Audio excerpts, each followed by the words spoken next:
Psalm 41. Blessed are those who have regard for the weak. The Lord delivers them in times of trouble. The Lord protects and preserves them. They are counted among the blessed in the land. He does not give them over to the desire of their foes. The Lord sustains them on their sickbed and restores them from their bed of illness. I said, "Have mercy on me, Lord, heal me, for I have sinned against you." My enemies say of me in malice, "When will he die, and his name perish?" When one of them comes to see me, he speaks falsely, while his heart gathers slander. Then he goes out and spreads it around. All my enemies whisper together against me. They imagine the worst for me, saying, "A vile disease has afflicted him. He will never get up from the place where he lies." Even my close friend, someone I trusted, one who shared my bread, has turned against me. But may you have mercy on me, Lord. Raise me up that I may repay them. I know that you are pleased with me, for my enemy does not triumph over me. Because of my integrity you uphold me and set me in your presence forever. Praise be to the Lord, the God of Israel, from everlasting to everlasting. Amen and Amen.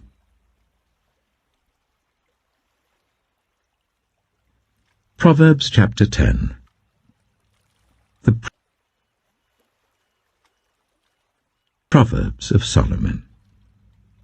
A wise son brings joy to his father, but a foolish son brings grief to his mother. Ill-gotten treasures have no lasting value, but righteousness delivers from death. The Lord does not let the righteous go hungry, but he thwarts the craving of the wicked. Lazy hands make for poverty, but diligent hands bring wealth. He who gathers crops in summer is a prudent son, but he who sleeps during harvest is a disgraceful son. Blessings crown the head of the righteous, but violence overwhelms the mouth of the wicked. The name of the righteous is used in blessings, but the name of the wicked will rot. The wise in heart accept commands, but a chattering fool comes to ruin. Whoever walks in integrity walks securely, but whoever takes crooked paths will be found out. Whoever winks maliciously causes grief, and a chattering fool comes to ruin. The mouth of the righteous is a fountain of life, but the mouth of the wicked conceals violence. Hatred stirs up conflict, but love covers over all wrongs. Wisdom is found on the lips of the discerning, but a rod is for the back of one who has no sense. The wise store up knowledge, but the mouth of a fool invites ruin. The wealth of the rich is their fortified city, but poverty is the ruin of the poor. The wages of the righteous is life, but the earnings of the wicked are sin and death. Whoever heeds discipline shows the way to life, but whoever ignores correction leads others astray. Whoever conceals hatred with lying lips and spreads slander is a fool. Sin is not ended by multiplying words, but the prudent hold their tongues. The tongue of the righteous is choice silver, but the heart of the wicked is of little value. The lips of the righteous nourish many, but fools die for lack of sense. The blessing of the Lord brings wealth, without painful toil for it.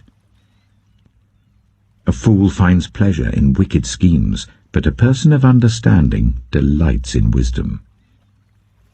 What the wicked dread will overtake them. What the righteous desire will be granted.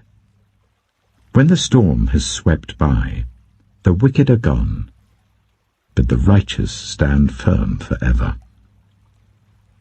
As vinegar to the teeth and smoke to the eyes, so are sluggards to those who send them. The fear of the Lord adds length to life, but the years of the wicked are cut short. The prospect of the righteous is joy, but the hopes of the wicked come to nothing. The way of the Lord is a refuge for the blameless, but it is the ruin of those who do evil. The righteous will never be uprooted, but the wicked will not remain in the land. From the mouth of the righteous comes the fruit of wisdom, but a perverse tongue will be silenced. The lips of the righteous know what finds favor, but the mouth of the wicked only what is perverse.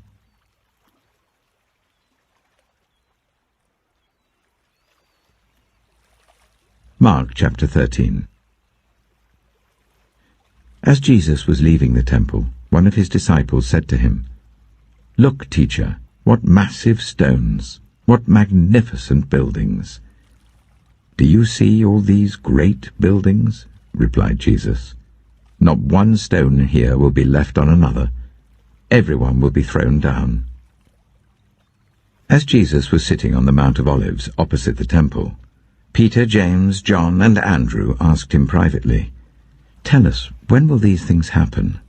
And what will be the sign that they are all about to be fulfilled?" Jesus said to them, "Watch out that no one deceives you. Many will come in my name, claiming, 'I am he,' and will deceive many. When you hear of wars and rumors of wars, do not be alarmed. Such things must happen, but the end is still to come. Nation will rise against nation, and kingdom against kingdom. There will be earthquakes in various places and famines. These are the beginning of birth pains. You must be on your guard. You will be handed over to the local councils and flogged in the synagogues.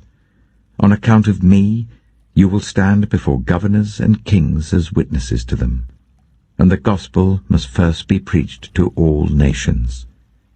Whenever you are arrested and brought to trial, do not worry beforehand about what to say. Just say whatever is given you at the time, for it is not you speaking, but the Holy Spirit. Brother will betray brother to death, and a father his child. Children will rebel against their parents and have them put to death. Everyone will hate you because of me, but the one who stands firm to the end will be saved. When you see the abomination that causes desolation, standing where it does not belong, let the reader understand.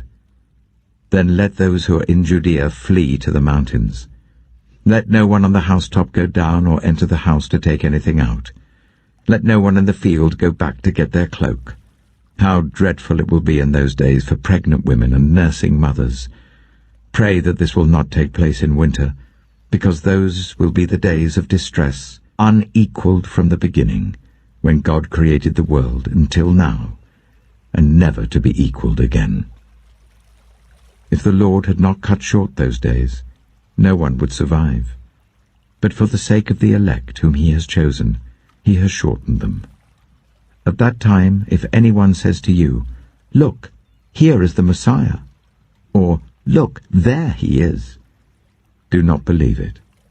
For false messiahs and false prophets will appear and perform signs and wonders to deceive, if possible, even the elect. So be on your guard. I have told you everything in advance. But in those days, following that distress, the sun will be darkened, and the moon will not give its light.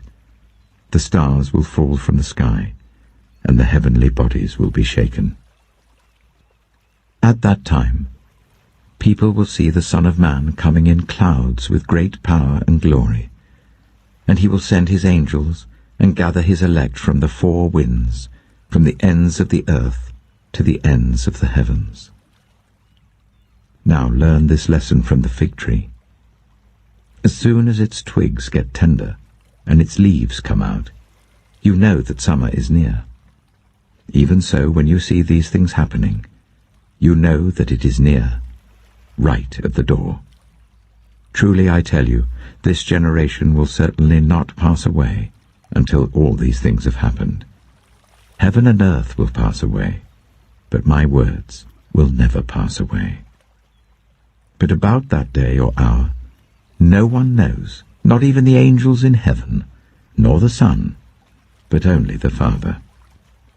Be on guard. Be alert. You do not know when that time will come. It's like a man going away. He leaves his house and puts his servants in charge, each with their assigned task, and tells the one at the door to keep watch. Therefore, keep watch, because you do not know when the owner of the house will come back, whether in the evening or at midnight, or when the cock crows, or at dawn. If he comes suddenly, do not let him find you sleeping. What I say to you, I say to everyone: watch.